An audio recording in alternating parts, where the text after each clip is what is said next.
Okay. So we were discussing the nitrogen cycle. Okay. Now, so when plants and animals die, bacteria and fungi present in the soil convert the nitrogenous waste into the nitrogenous compounds to be used by the plants again.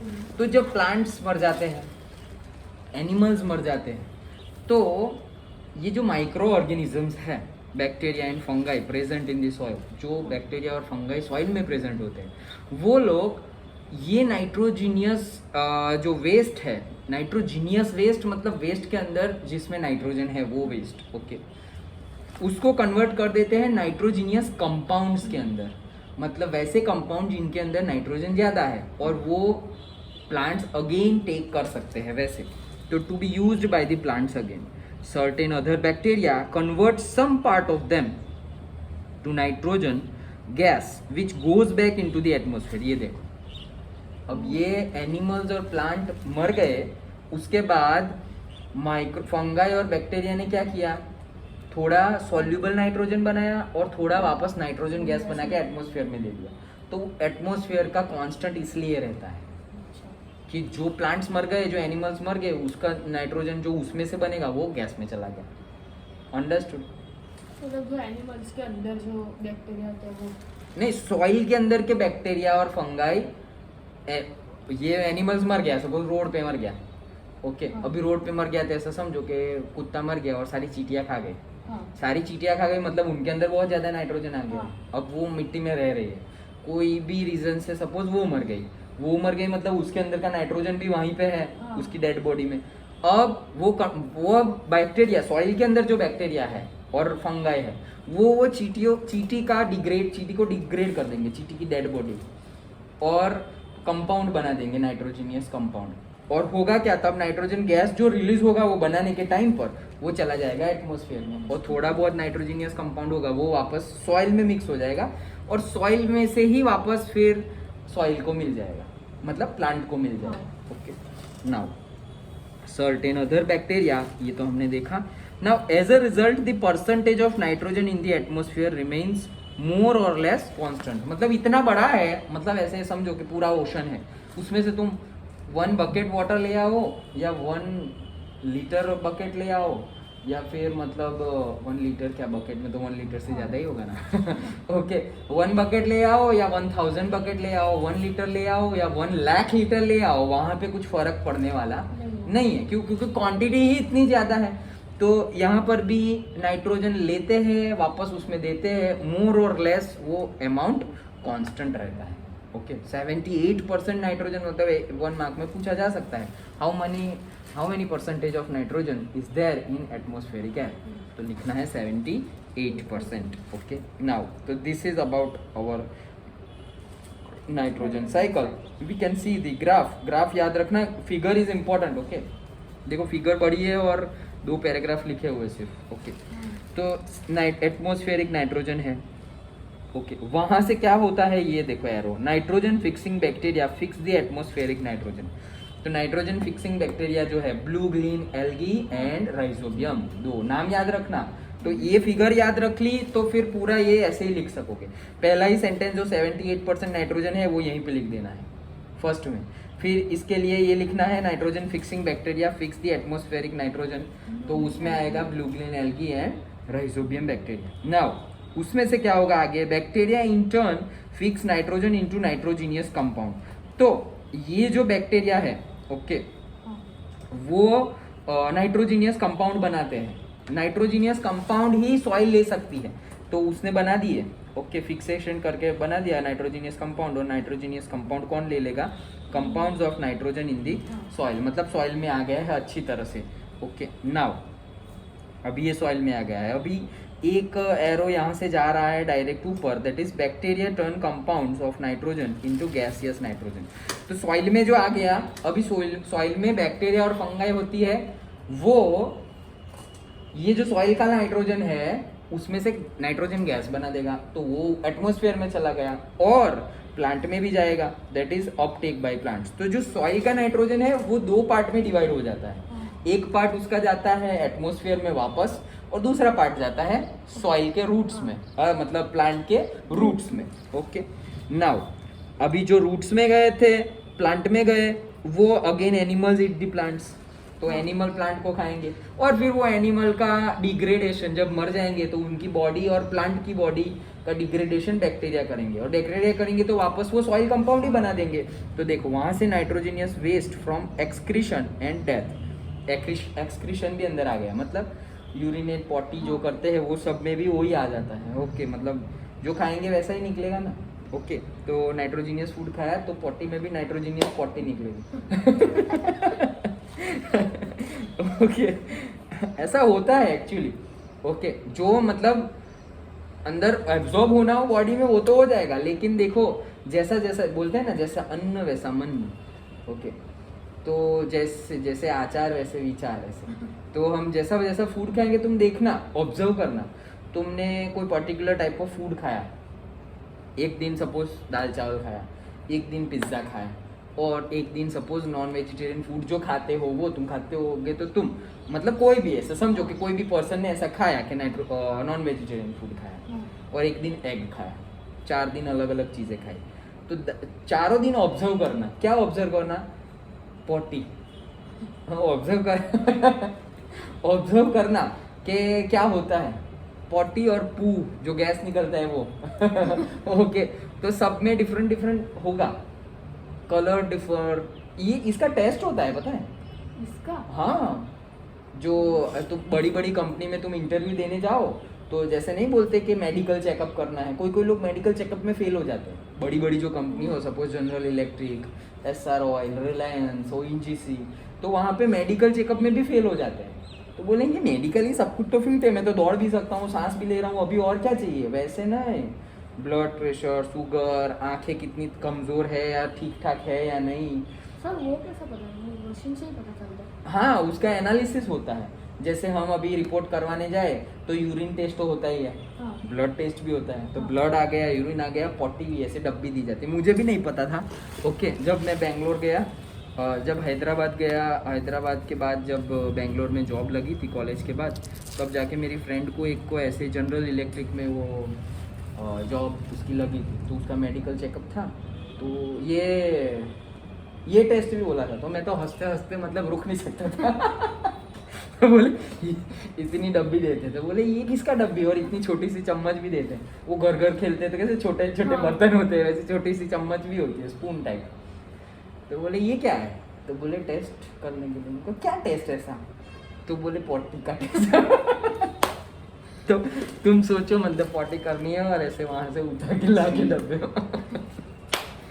But actually में क्यों पता है, तुम बीमार होंगे और doctor के पास जाओगे तो डॉक्टर पहले ही पूछेगा, सर बहुत ज़्यादा वॉमिटिंग हो रही है, बुखार आ रहा है, ये वो, कल क्या खाया था, परसों क्या खाया था, टॉयलेट कैसा हुआ, अच्छा हुआ, ठीक ठाक हुआ या नहीं हुआ, या डाइजेशन ठीक है या नहीं है, मुंह खोलो, मुंह में देखेंगे, तो that is part that play very important role. हम इतना सीरियसली लेते नहीं है, इसीलिए सीरियस हो जाते हैं। ओके, तो एकदम वो वाला सीरियस, मेडिकल वाला सीरियस, तो वो ना हो, इससे पहले हमें अपने हेल्थ के ऊपर सीरियस होके उस पर काम करना है।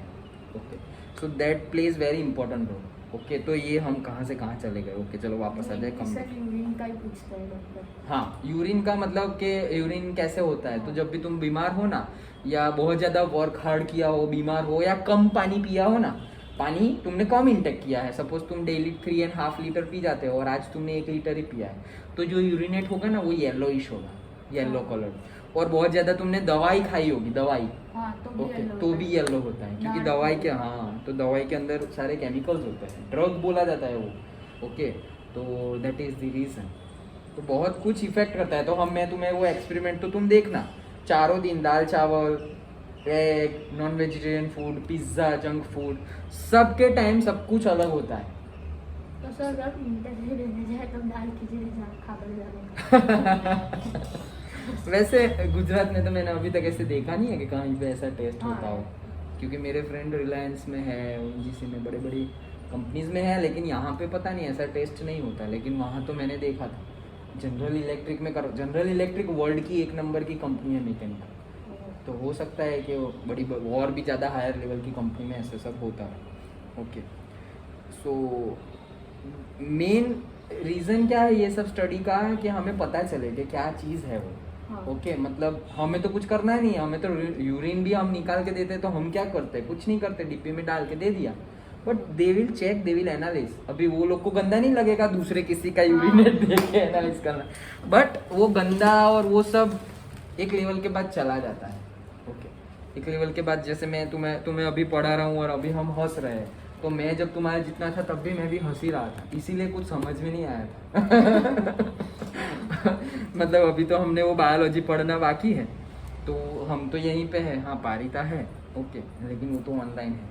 लेकिन ऐसा कुछ नहीं है, हंसी मजाक आए वो ठीक है, लेकिन एक्चुअली हमारे टाइम पे तो सर भी शर्मा जाते थे, और हमें तो साइंस के टीचर थे, मतलब लेडी थे, वो तो ऐसे पढ़ दिए, आता है ना सब कुछ, चलो चलो खत्म खत्म चैप्टर खत्म, चेंज द टॉपिक, तो ऐसा चलता है। तो होता क्या है, नॉलेज कम रह जाता है। फिर जाके हमें नॉलेज गेन करने के लिए कहीं पे चले गए, और कहीं पे गए, तुमने अपने दोस्त को पूछा तो दोस्त अपनी अंडरस्टैंडिंग से बताएगा तुम्हें, उसको जो समझ में आया वो, कुछ ज़्यादा भी कुछ बता देगा, कुछ गलत भी हो सकता है। ओके नेट पे गए तो नेट पे तो ढूंढने कुछ जाओगे और आएगा कुछ। ओके तो इससे अच्छा है पर्टिकुलर बुक पढ़ो, देखो क्या चीज़ है क्या है, इसलिए इसकी स्टडी होती है ना, सारी चीज़ की स्टडी है। ऐसे कुछ भी मतलब हम बोलते हैं गलत या ऐसा, अभी भी थोड़ा, अभी तो इम्प्रूवमेंट हो गया है, लेकिन पहले तो बहुत था। मतलब सेक्स गाली थी ऐसा तुम बोल दोगे, when they get into sex, ऐसा सब बोले हम, पढ़ाई में ऐसे वर्डिंग्स आएंगे, तो वो टाइम पे तो ऐसा कुछ बोल दिया हम, क्या बोल रहे। लेकिन समझने के लिए होता है, बाहर तो इसके एजुकेशंस होते हैं, फॉरेन में पर्टिकुलर पता होना चाहिए। तुम 18 के हो गए और तुम 18 के होके फिर सब कुछ करने जाओगे, हमें नॉलेज होना चाहिए कौन सी चीज़ कब करनी चाहिए, कैसा होना चाहिए। ओके ये जो भी सारे नेगेटिव और से ये वायलेंस होता है, रेप, किडनैपिंग, ये जो सारे सब चीज़ होती है, वो जो करते हैं टेररिस्ट होते हैं, वो जो करते हैं उनका माइंड देखना तुम, अनएजुकेटेड, पूरा ही अनएजुकेटेड। ओके मतलब कुछ भी उसको माइंड में तुम ऐसे छोटे से ही तुम उसको माइंड में ऐसे बोले कि ये समझ ले ऐसा ही होता है, एक चॉकलेट दूंगा तो वो सच मान जाएगा चॉकलेट के लिए। So that is not good, अपना दिमाग को यूज़ करना चाहिए, तो इसीलिए ये सब होता है। चलो हम वापस यहाँ आ जाते हैं। तो जो माइक्रो ऑर्गेनिजम्स के जो भी एक्सक्रीशन है, दैट प्लस डेड बॉडी, वो सब कन्वर्ट होता जाती है और रह जाता है सॉइल में। ओके एंड कहाँ गए हम, ये रहा, और फिर वहाँ से वो आ जाता है सॉइल में, तो वापस यहाँ बैक्टीरिया तो बन गए थे और वो वापस नाइट्रोजन एटमॉस्फेयर में दे देते हैं। Understood? So this is about the nitrogen cycle, and with this we have completed our chapter. मज़े वाला चैप्टर था। ओके लेकिन इसमें से बहुत ही ज़्यादा 1 मार्क के क्वेश्चन निकल सकते हैं, और पर्टिकुलरली वही क्वेश्चन निकलते हैं कि ये डिजीज़ किस किस से होता है। ओके सारे डिजीज़ और उसके जो कौन है पैथोजेंस, हम बोलते हैं कैरियर्स, पैथोजेंस, तो किसकी वजह से होता है, मोड ऑफ ट्रांसमिशन क्या है, एयर, वाटर, स्नीजिंग से हो रहा है, ओके कॉन्टेक्ट से होता है, मॉस्किटो से होता है, कौन से टाइप के मॉस्किटो से होता है, 2 मॉस्किटो भी हमने देखे। ओके तो दोनों मॉस्किटो के नाम याद रखने हैं, दोनों ही फीमेल है। ओके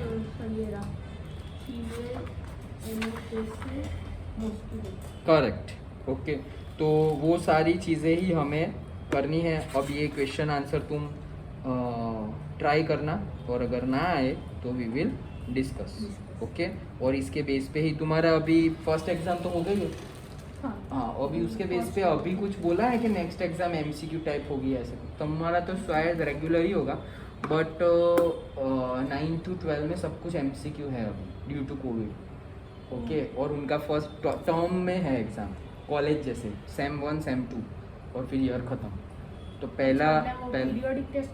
पीरियोडिक टेस्ट होंगे, लेकिन उसके मार्क्स वैलिड नहीं होंगे, वो स्कूल अपने हिसाब से करेंगे, बोर्ड में तो नहीं होंगे। 10 और 12th में पीरियोडिक के मार्क्स इंटरनली है, इंटरनली जो 80 मार्क्स 20 मार्क्स जो इंटरनल है, तो पीरियोडिक टेस्ट के मार्क्स इंटरनल में गिन लेंगे वो। वैसे भी कहाँ स्कूल बच्चों को प्रैक्टिकल करवाने बुलाने वाले हैं, तो जो पीरियोडिक के मार्क्स है वो इंटरनल में गिने जाएंगे, और बोर्ड की एग्जाम होगी एमसीक्यू बेस। सर लेकिन ऐसा देखने जाए तो क्वेश्चन आंसर वाला अच्छा कि एमसीक्यूज अच्छे हैं? दोनों ही अच्छे हैं, बट जो टाइम पे जो आना है वो आना है। एमसीक्यू के लिए तुम्हें थॉरली नॉलेज होना चाहिए। तुम ऐसा नहीं कि ये याद कर लिया और वो लिख लिया और मार्क्स आ गए, क्योंकि एमसीक्यू लगता है कि इजी है मतलब करने के लिए तो इजी है ना, लेकिन ए बी सी डी चारों सेम ही लग रहे हैं, तो क्या आंसर रखोगे तुम? तो तुमने अभी एमसीक्यू टाइप की कॉम्पिटिटिव एग्जाम जब दोगे तुम, वो तो हम भी पेपर बनाएंगे, मैं तुम्हें बताऊंगा ऑनलाइन ही वैसे ही सेम, तो पता चलेगा कि यार ये तो डिफरेंट है। ओके, डिफरेंट है इन द सेंस हम एमसीक्यू के फोर्थ वाला फिफ्थ वाला ऐसा कुछ नहीं होगा कि सेम सेम। ओके, सारे पेपर अलग होंगे। तुम जब कॉम्पिटिटिव एग्जाम दो, ऑनलाइन भी दो ना, तो ऑनलाइन मतलब अभी का ऑनलाइन नहीं कि घर पे बैठ के एग्जाम देनी है। स्कूल में तो जाना ही है, कॉलेज में तो जाना ही है, और फिर वहाँ पे कैबिनेट होते हैं ऐसे। ओके, तो तुम बाजू वाले का मुंह भी नहीं देख सकते। ओके, उसका क्वेश्चन अलग, तुम्हारा क्वेश्चन पेपर अलग। कंप्यूटर होता है, कंप्यूटर पे वो ऐसे मिनिमाइज और गूगल खोलो और वो सब नहीं होता। एक सॉफ्टवेयर ओपन होता है, वो सॉफ्टवेयर एक टाइम पे शुरू होता है और फिर टाइम होते ही वो सॉफ्टवेयर ऑटोमेटिक खत्म बंद हो जाता है। तुम्हें नहीं बंद करना है और मिनिमाइज भी नहीं कर सकते, स्क्रीन को डाइवर्ट ही नहीं कर सकते तुम। मतलब कोई एग्जाम के खत्म होने के बाद वो लोग भी कर सकते हैं। और वो लॉगिन आईडी और पासवर्ड होता है। जैसे तुमने एग्जाम दी तो तुम्हारा लॉगिन आईडी पासवर्ड सिर्फ तुम्हें ही पता है, लाइक दैट। ओके, तो वो ऐसे लगता है कि चीटिंग कर सकेंगे, लेकिन ऐसा चीटिंग वीटिंग होता नहीं है। बहुत मतलब सब टेक्नोलॉजी बहुत एडवांस्ड है, लेकिन तुम उससे अभी तुमने एक्सप्लोर नहीं किया है, इसलिए ऐसा लग रहा है। चलो थोड़ा स्टार्टिंग करें या नेक्स्ट टाइम से करें, जो करना है तुम बताओ। पूरा फिर कर देते हैं सर। हमारा कौन सा है, फिजिक्स चलाने वाले हैं हम। अब सर फिजिक्स ही बाकी है, हाँ, बायोलॉजी और केमिस्ट्री केमिस्ट्री तो हो गया है, 1 2 3 4 5 6 बाकी है ना, कंबशन एंड फ्लेम, बट अभी सिलेबस में नहीं है, राइट। हाँ। और फिजिक्स में सिलेबस में है starting from force and pressure, right. हाँ वही है ना, हाँ, देखूँ हाँ, या सर। पता है? नहीं सर पक्का फोर्स एंड प्रेशर। ओके चलो 127। ओके, यहाँ पॉज कर देते हैं।